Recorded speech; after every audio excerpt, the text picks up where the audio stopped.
गुरुदेव, कई जगह हमने पढ़ा और इनलाइटेंड वन के ग्रंथों से भी ये आया है कि एक रहस्य के बारे में हम आपसे जानना चाह रहे हैं कि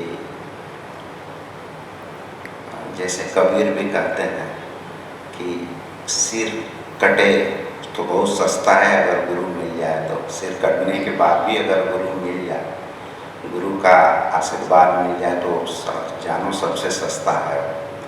और हमारे उपनिषदों में भी यही कहा गया है कि मोक्ष मूलम गुरु कृपा। तो ये सब अंधेर गर्दी क्या है फिर गुरुओं की कि ये बुद्ध बोलने लगे, बोल ही जा रहे हैं, अरे कृपा बरसाए, नहीं क्या मिस्ट्री है, क्या हाँ, वो देखिए, वो तो मैंने कितनी बार स्पष्ट करा है इस गुरु का जो मसला है इसको, लेकिन उसको फिर समझ लें। हर बार एक ही काम होता है हम लोगों का, एक ही बात को हजार हजार तरह से कहा जाता है। देखिए, उपनिषदों ने कहा, भारतीय दर्शन में तो हमेशा गुरु की महिमा कही गई, नानक हों कबीर हों सब कहते हैं गुरु की महिमा में ही जो डेंजरस एलिमेंट है वो भी छुपे हुए हैं। बुद्ध जैसे लोग जब आते हैं तो उन डेंजरस एलिमेंट्स को हटाने की कोशिश करते हैं, क्योंकि कृपा तो है, ग्रेस तो है, ग्रेस से, कृपा से इनकार नहीं किया जा सकता। लेकिन जितना भी अध्यात्म के नाम पर पाखंड, उलझाव पैदा होता है वो इस कृपा शब्द के चारों तरफ ही बुना गया है।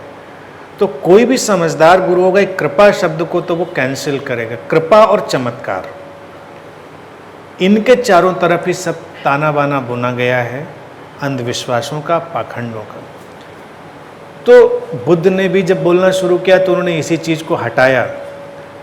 और चूंकि बुद्ध को मैं हमेशा कहता हूँ कि फ़िलहाल अभी तक मैं ऐसे किसी व्यक्ति से इनकाउंटर नहीं कर पाया जो मुझे उनके कैलिबर का या उनका जितनी गहराई में गया हुआ या उतनी स्पष्टता और क्लेवरनेस से बात कहने वाला हो। क्लेवरनेस इसलिए कहता हूँ कि बात कहना भी एक आर्ट होती है, क्लेवरनेस होती है।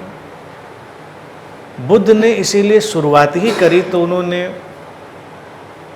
अपने त्रिशरण सूत्र की उद्घोषणा कर दी, बुद्धम शरणम, धम्मम शरणम, संघम शरणम।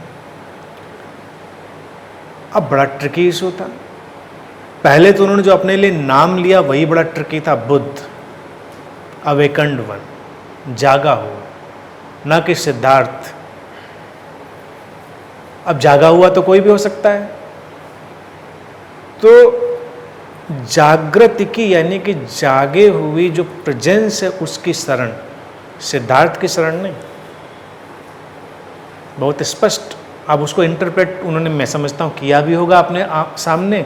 अगर लोगों ने पूछा होगा, वो पीछे हट गए, वो गुरुडम से पीछे हट गए, ये सब बोल के गुरुडम से पीछे हट गए, क्योंकि बुद्ध गुरुडम वाले व्यक्ति नहीं हैं।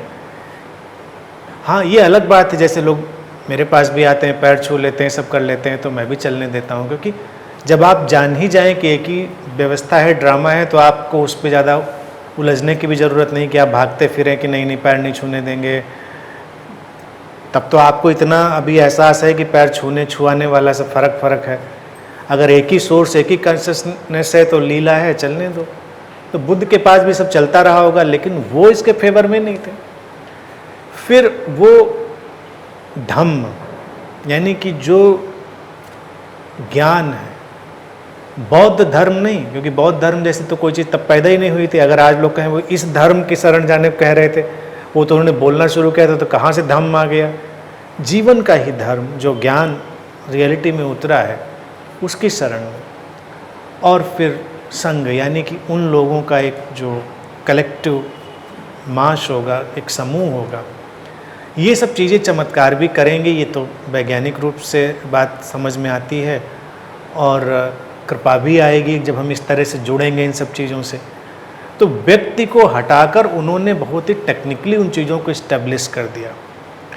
सब उपनिषद से लेकर सब यही बात करें, लेकिन जब कोई डायरेक्टली कृपा बांटने लगेगा तो वो निश्चित ही लोगों को मैनिपुलेट करेगा, ठगेगा, और सारा जो भी दुराचार, अनाचार, पाखंड है सब वो करेगा व्यक्ति। गुरुओं का यही हाल है आजकल, क्योंकि उनको भी गलतफहमी हो जाती है कि मैं कृपा दे सकता हूँ, मैं कृपा कर सकता हूँ।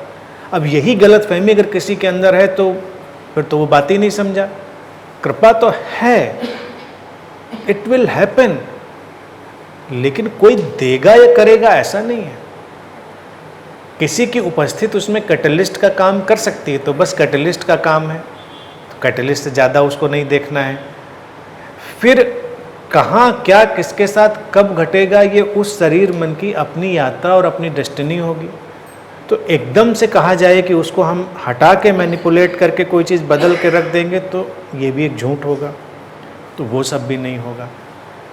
तो गुरु का महत्व इसलिए जिन्होंने कहा, और उन्होंने बहुत रिस्क लेके भी कहा, क्योंकि वो प्रेजेंस तो बहुत सॉलिड है, उस प्रेजेंस में कुछ तो मैजिक होगा, क्योंकि जो मैजिक ऐसे नहीं हो सकता। भाई किसी के भी आप संग साथ में हो वो आपको इम्पैक्ट करेगा, ये तो हम जानते ही हैं, सोहबत का असर हम जानते ही हैं। तो कोई अगर जागा हुआ है, अवेकन्ड वन है, बुद्ध है, तो उसकी उपस्थिति भी बहुत गहराई से प्रभाव डालेगी, ये तो तय है। लेकिन अगर वो अपना प्रभाव डालने की कोशिश कर रहा है तो बुद्ध की कैटेगरी में तो आएगा नहीं, पहली बात। लेकिन क्या होता है कि प्रभाव वो डालने की कोशिश कर रहा है या प्रभाव पड़ रहा है, ये बहुत ही एनालाइज करने का बड़ा ट्रिकी इशू है। बस जब हम जाएंगे ऐसे व्यक्ति के पास तो मैं इसके लिए कसौटी मेरी है, ऐसा नहीं कोई कसौटी नहीं, कसौटी है अल्टीमेट हम्बलनेस। अब हम्बलनेस वो वाली विनम्रता नहीं कि आप झुके झुके से बैठे हैं, 60 डिग्री पे झुक के बिहेवियर करते हैं, बहुत सॉफ्ट बोलते हैं, किसी को हर्ट नहीं करते तो विनम्र, वैसी फैब्रिकेटेड हम्बलनेस नहीं। लेकिन जो गुरु होगा उसकी सबसे पहला गुण होगा उसकी अतिशय विनम्रता। अपने को दूसरों से महान समझने का उसके अंदर कोई भी भाव नहीं होगा, अपने को दूसरों के ऊपर थोपने का कोई भाव नहीं होगा। हम देखेंगे वो बिल्कुल हमारी तरह सामान्य ढंग से रहता है। जैसे जीसस का मैंने उदाहरण दिया, जीसस बिल्कुल वैसे थे, मैं समझता हूँ बुद्ध भी बिल्कुल वैसे ही थे। लेकिन अब उनका चार्म है वो बना रहेगा, वो तो अपनी जगह है, वो अलग है। लेकिन वो अपनी तरफ से नहीं कर रहे होंगे इन सब चीज़ों को, तो जहाँ कहीं ये दिखेगा तो उससे हम समझ सकते हैं कि सच्चाई है या नहीं है। नहीं तो गुरुओं को देखिए उनकी कितनी मारामारी है स्पेशल बनने की। स्पेशल ट्रीटमेंट एक बार ना दे दीजिए उनको तो उपद्रव हो जाता है। गुरु लोग आए तो पूरा शहर पोस्टरों से पट जाना ज़रूरी है, बड़े बड़े होर्डिंग लग जाना ज़रूरी है, स्पेशल स्टेज स्पेशल चेयर बन जाना जरूरी। फिर आप कहेंगे आपने भी तो बना रखी, आप भी तो थोड़ी अलग ही टाइप की कुर्सी पर बैठे, कन्वीनियंस है। अब जो लोग हमारे यहाँ जानते हैं, अब कन्वीनियंस से भी चीज़ें आती हैं। लोग शिकायत करते थे कि जो पीछे बैठते हैं वो लोग देख नहीं पाते हैं, और मैं भी नहीं देख पाता था पीछे वालों को, तो हुआ कि 6 इंच थोड़ा ऊंचा कर दिया जाए, 10 इंच, तो ये व्यवस्था आ गई। तो ये अभी मैनिपुलेशन की रेंज नहीं होती, कभी कभी कन्वीनियंस कुछ व्यवस्था से चीज़ें होती हैं। लेकिन जब डिमांड ही होने लगे, जब मेरी डिमांड ही होने लगे कि मैं जब आऊँगा तो आपसे ऊँचे आसन पर ही बैठूँगा, तो आप सावधान हो जाइए। और ये तो आप अगर मुझे भी देखें तो देखते ही हैं, ऐसा तो कुछ नहीं होता। जब आप मुझसे व्यक्तिगत रूप से मिलते हैं तो आपके लिए बड़ी मुश्किल होती है क्या व्यवहार करें क्या ना करें चीज़ों में।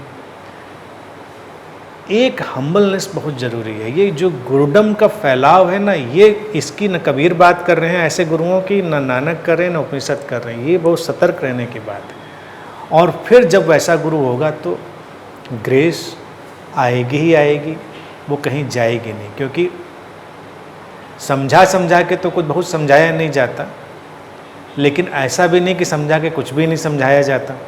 बहुत कुछ समझाया जाता भी है, बहुत कुछ समझ में आता भी है। तो उसको भी इनकार नहीं कर सकते।